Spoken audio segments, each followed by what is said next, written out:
கனடாவில் நான் என்ன ஜாப் செய்கிறேன்னு சொல்லி இந்த வீடியோவில் ஃபுல்லாக பார்க்க போகிறேன். இந்த கமெண்ட் பார்த்தீங்கன்னு சொன்னால் அடிக்கடி வரும். ஆனால் இவ்வளோ காலத்துக்கு அதுக்குன்னு சொல்லி ஒரு தனி வீடியோ ஒன்று போட்டு நான் எக்ஸ்ப்ளனேஷன் பண்ணினதில்லை. ஸோ இன்றைக்கு அதுக்குன்னு சொல்லி ஒரு ஃபுல் வீடியோ ஒன்று போடுவோம். ஏன்னு சொன்னால் நான் என் கரியர் பார்த்த ஒரு பர்டிகுலர் ஃபீல்டை நோக்கி கொண்டு போயிட்டுருக்கேன். ஸோ அது என்னன்னு சொல்லி உங்களுக்கும் நான் ஷேர் பண்ணுறேன். நான் 2022 டிசம்பரில் கனடாவுக்கு வந்தேன். என்ன விசாவில்னு பார்த்தீங்கன்னு சொன்னால் ஸ்டூடெண்ட் விசாவில் வந்தேன். 2023 ஜனவரியில் இன்டேக் எனக்கு. அதனால் டிசம்பர் ஒரு 1 மந்த்துக்கு முதலே வந்துட்டேன். நான் 1 இயர் கோர்ஸ் போட்டு தான் வந்தேன். முதலாவது கோர்ஸை ஸ்டடி பண்ணினேன். முதலாவது என்ன படித்தேன்னு சொன்னால் project management, construction project management படித்தேன். என்ன சொன்னால் என் பேச்சுலர்ஸ் சிவிலுங்கிறதால ஸோ அதுக்கு ரிலேட்டடான ஃபீல்டில் நான் இங்கே போஸ்ட் கிராஜுவேட் டிப்ளமா போட்டால் தான் விசா கிடைக்கும்னு சொல்லி என் ஏஜென்சி சொன்னதால் நான் அதுக்கு ரிலேட்டடான ஃபீல்ட் போடணும்னு சொல்லிட்டு கன்ஸ்ட்ரக்ஷன் ப்ரொஜெக்ட் மேனேஜ்மெண்ட்டை போட்டு சென்டேனியல் காலேஜில் முதலாவது கோர்ஸை முடித்தேன். என் ஃப்ரெண்ட் ஒரு ஆள் எனக்கு கூட பேச்சுலர் செஞ்ச ஒரு ஆள் 2 வருஷத்துக்கு முதல் வந்திருந்தார். அவரும் ஒரு 1 இயர் கோர்ஸ் போட்டு தான் வந்திருந்தார். அவர் 1 இயர் அவர் வரக்குள்ள கோவிட் பீரியடுங்கிறதால 1 இயர் படித்து முடிஞ்சு 1 இயர் அவர் ஒர்க் பெர்மிட் எடுத்து அந்த ஒர்க் பெர்மிட் முடிகிறதுக்கு இடையிலேயே அவர் பிஆர் ஆகிட்டார். ஸோ அந்த ஒரு பிளானில் தான் நானும் வந்தேன். ஆனால் நான் வந்த டைமில் கனடாவோட நிலைமை மாறிட்டு. ஸோ 1 இயர் படித்து 1 இயர் ஒர்க் பண்ணி பிஆர் எடுக்கிறங்கிறது இம்பாசிபிள் ஆகிட்டு. ஏன்னா எக்ஸ்பிரஸ் என்ட்ரி பாயிண்ட்ஸ் பார்த்தீங்கன்னு சொன்னால் வேஹெடாக மாறிட்டு. ஸோ அதனால் 1 இயர் படித்து சரி வராதுன்னு சொல்லிப்பட்டு இன்னொரு கோர்ஸ் போட்டேன். அதுக்கு 2வது கோர்ஸ் ஏன்னா 2 வருஷம் படித்தா 3 வருஷம் ஒர்க் பெர்மிட் கிடைக்குங்கிறதால 2வது கோர்ஸ் நான் என்ன போட்டேன்னு சொன்னால் digital and content marketing York யூனிவர்சிட்டியில் ஸ்டடி பண்ணினேன் 2வது வருஷம். இடையில அந்த 2 கோர்ஸுங்க இடையில ஒரு செமஸ்டர் பிரேக்கும் எடுத்தேன். 2024 டிசம்பரில் பார்த்தீங்கன்னு சொன்னால் நான் யோக் யூனிவர்சிட்டியில் டிஜிட்டல் அண்ட் கண்டென்ட் மார்க்கெட்டிங் கோர்ஸை கம்ப்ளீட் பண்ணிட்டேன்.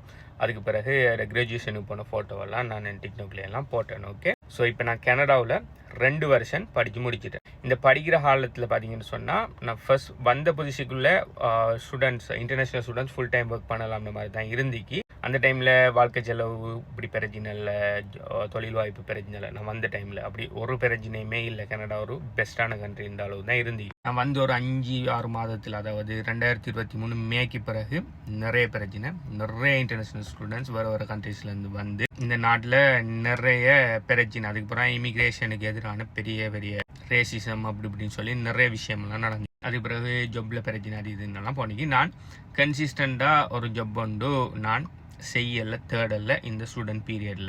என்ன சொன்னால் எனக்கு ஆல்ரெடி பிஸ்னஸ் ஒன்று இருக்குது.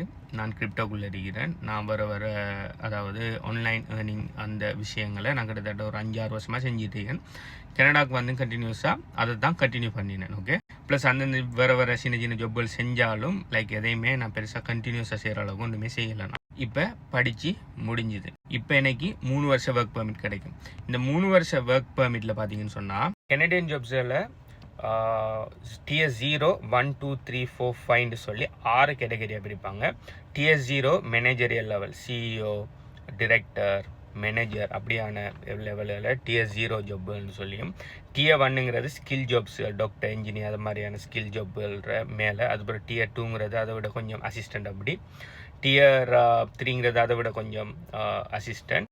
Tier 4ல் இந்த நார்மலாக செய்கிற ஜாப்பு லைக் செக்யூரிட்டி கார்டு அதை மாதிரியான ஜாப்புகள். ஸ்டில் உங்களுக்கு அந்த ஜாப்புகள் எடுக்கிறதுக்கும் ஏதோ ஒரு சர்டிஃபிகேஷன் ஒன்று தேவைங்கிற ஜாப்புகள் Tier 4. Tier 5ங்கிறது எந்த விதமான சர்டிஃபிகேஷனும் இல்லை, நார்மலாக செய்கிறது. அதாவது டீம் மோட்டர்ஸில் நிற்கிறது, கடையில் நிற்கிறது, டீம் மெம்பராக ஒர்க் பண்ணுறது அல்லது ஊபர் ஓடுறது, இந்த மாதிரி ஜாப்பெல்லாம் Tier 5ல இப்படி கனடியன் ஜாப்பை 5 டியராக 6 டியராக பிரிவிக்காங்க. இந்த டியர் ஜாப்ஸில் நீங்கள் Tier 4-5 ஜாப் நீங்கள் சேவிங்கன்னு சொன்னால் எக்ஸ்பிரஸ் என்ட்ரி ப்ரொஃபைலில் நீங்கள் உங்களுக்கு எந்த விதமான பாயிண்ட்ஸும் இல்லை. ஸோ நீங்கள் 1 இயர் நீங்கள் Tier 5 ஜாப்போ Tier 4 ஜாப்போ சேவிங்கன்னா உங்களுக்கு உங்களோட பாயிண்ட்ஸ் எந்த விதத்துலையும் இன்க்ரீஸ் ஆகாது. இப்போ நான் படித்து முடிச்சிட்டேன்.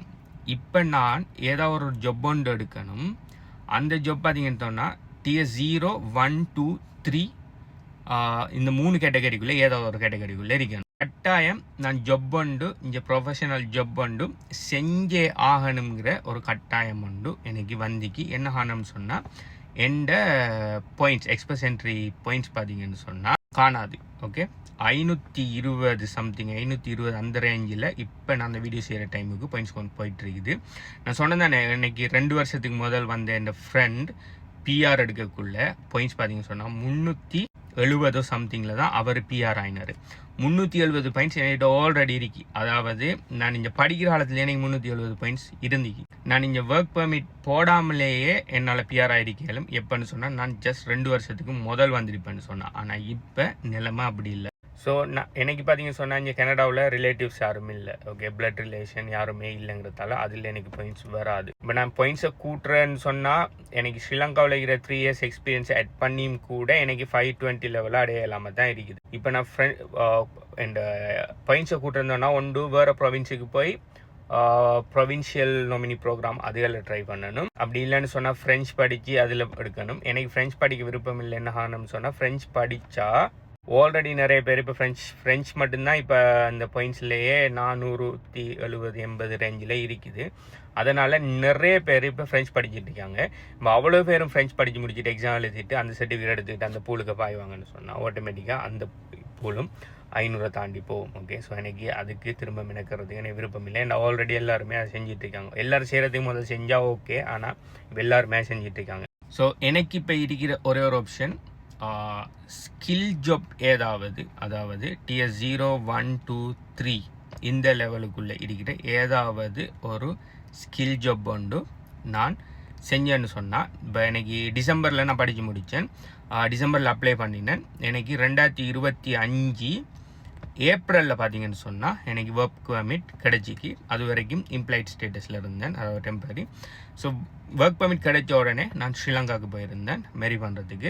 ஃபோட்டோஸ் எல்லாம் பார்த்துருப்பீங்க. ஸ்ரீலங்காவுக்கு போய் மேரி பண்ணிவிட்டு 5ஆம் மாதம் திரும்ப வந்தேன். ஓகே, ஒர்க் பெர்மிட்டோட நான் உள்ளுக்கு வந்தேன். ஏன் அதுக்கு முதல் நான் போகலன்னு சொன்னால், எனக்கு ஒர்க் பெர்மிட் இல்லாமல் நான் வெளியால் போகலாம் கனடா விட்டு, ஆனால் திரும்ப உள்ளுக்கு வர முடியாது. இம்ப்ளாய் ஸ்டேட்டஸோட கனடாவுக்கு உள்ளே இருக்கலாம், நான் வெளியால் போனால் திரும்ப வரையலாம். ஏன்னா ஆல்ரெடி நான் உள்ளுக்கு வந்தது ஸ்டூடெண்ட் வீசாவில். இப்போ நான் படித்து முடிஞ்சு இப்போ ஒர்க் பெர்மிட் எடுத்தால் மட்டும்தான், அதாவது போஸ்ட் கிராஜுவேட் ஒர்க் பெர்மிட் எடுத்தால் மட்டும்தான் உள்ளுக்கு வரலாம். அதனால தான் வெயிட் பண்ணி எனக்கு ஒர்க் பெர்மிட் கையில் கிடைச்சதுக்கு பிறகு 4ஆம் மாதம் கையில் கிடைக்குது, 3ஆம் மாதம் கையில் கிடைக்குது. அதை எடுத்துக்கிட்டு அப்படியே கனடா விட்டு நான் போகிறேன். எப்போன்னு சொன்னால் 3ஆம் மாதம் எண்டில் போகிறேன். போய் ஸ்ரீலங்காவில் 4ஆம் மாதம் இருந்து 5ஆம் மாதம் எண்டில் உள்ளுக்கு வாரேன். கிட்டத்தட்ட 6ஆம் மாதம் ஆரம்பத்தில் கனடாக்குள்ளே வாரேன். இப்போ என்கிட்ட ஒர்க் பெர்மிட் ஆல்மோஸ்ட் 3 இயர்ஸுக்கு இருக்குது.